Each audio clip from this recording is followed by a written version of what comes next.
What's up, everybody? It's Matt Modi with Jedi Modi Sports Network, and it's time for our upset picks of the week for NFL Week 3. It's something that I do each week of the NFL season. Granted, it's only been 2 weeks so far, but I identify what teams that are offered for plus money I think have a chance to win outright. I put one unit on each of them individually. Love betting these plus money underdogs because you don't need to win half your bets in order to make money. And if you do win over half your bets, you are very profitable. Last week was an amazing upset week for us. I gave out 4 teams that I thought were on upset alert. We went 3-1 on those picks. We end the day on Sunday up 3.93 units. Amazing day. That brings our total profit on these upset picks up to 3.65 units, as I was slightly down in week 1. As for week 2, tons of heavy favorites on the slate. I didn't like a lot of what I saw, so I only have 2 teams on upset alert for week 3. And let's get into it. So play number 1, this is going to be in the Bucks versus Eagles game. Give me the Bucks money line against the Eagles straight up. It's offered at plus 245 odds at FanDuel. I understand that trusting Baker Mayfield is scary, and if you look at the Bucks' 2 victories, because both teams are 2-0, if you look at their 2 wins, it's not the best of competition over the Vikings and the Bears. Well, guess what? The Eagles are also 2-0, and neither of their victories were that impressive either. In both games, they got out to a huge lead and almost squandered it at the end, including the same Vikings team that the Bucks beat. The other Eagles win was against the Patriots, where they really didn't look good at all. The Patriots looked like the better team. The Eagles just benefited off of 2 turnovers, one that was returned for a touchdown. Can't really rely on that. The biggest issue with this Eagles team has specifically been their passing offense. It has been particularly grotesque. The 2 games that Jalen Hurts has played so far this year would have been the 2 worst games that he played all of last year. And specifically as a passing quarterback, this is according to DVOA, looking at FTN, Football Talk Network. Hurts is currently ranked as the 9th worst passing quarterback in the NFL. Now, 3 of the quarterbacks that are on the list play on Monday Night Football that they have not been updated on the sheet yet. So he's the 6th worst QB if you take away those 3. And here are some of the QBs ahead of him. And again, this is only as a passing quarterback, not looking at rushing.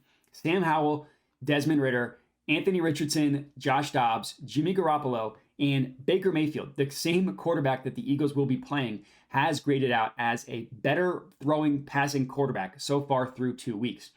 And the cheat code that has been Jalen Hurts, at least it was last year, is his rushing. And his rushing hasn't been the same this year either. It's been a weird start for the Eagles. Granted, they have a new offensive coordinator, a new defensive coordinator, so you understand them having a slow start. But a Todd Bowles coached defense gives me pause against backing this Eagles team. And just looking at DVOA, their Eagles offense is currently ranked 15th, so right in the middle of the pack in terms of DVOA. A lot of that has to do with how successful they were on the ground against the Vikings in week 2, where DeAndre Swift ran for over 180 yards. He had an incredible game. That running attack was electric. That probably won't work against a Bucks defense that is just significantly more talented all up and down the defense, including Vita Vea, who's a great run stuffer. And the Bucks currently have the 5th best rushing defense in the NFL.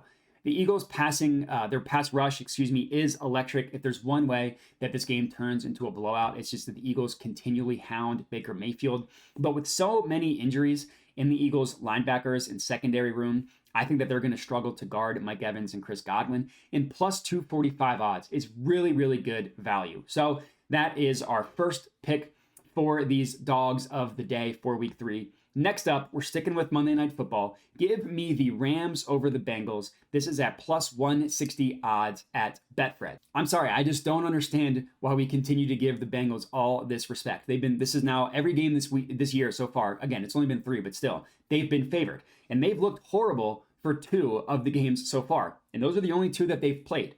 And now, at the end of the Ravens game, Joe Burrow re-injured his calf that kept him out for the entirety of training camp. I would hop on this price as soon as you watch this, because if Joe Burrow gets ruled out, obviously the odds are going to skyrocket in favor of the Rams. And even if Burrow does play, he's going to be limited, and we've seen the limited Burrow in weeks 1 and 2 not play that well. With Burrow, the Bengals have the 2nd worst DVOA in the entire NFL and the second worst offense in the NFL as well. The only team worse than them is the Giants. And I also just don't think that we're giving the Rams enough respect for possibly being good. They dominated the Seahawks in week 1, especially in that second half, and they kept it close against the 49ers last week. Granted, the second half was particularly rough against the 49ers, but also the Bengals aren't the 49ers. I think that's important to note. DVOA has the Rams as the 11th best team in the NFL with the 3rd best offense. And that makes sense because they seem to, even without Cooper Kupp, they seem to have legit weapons in Puka Nacua, Tutu Atwell, and Kyron Johnson at the running back position seems to have taken a hold of that and has taken a step up.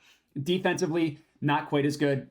22nd best defense in the NFL, according to DVOA, but against a banged up Joe Burrow and a Bengals offense that is currently ranked again as the 2nd worst.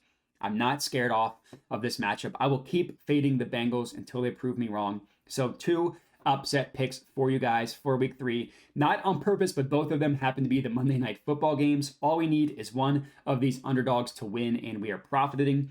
We are making money. If both win, then we will be rich. So let's root for that. And that's all I got. So remember to like the video, subscribe, comment, all that good stuff. Appreciate everybody for watching, and have a good one.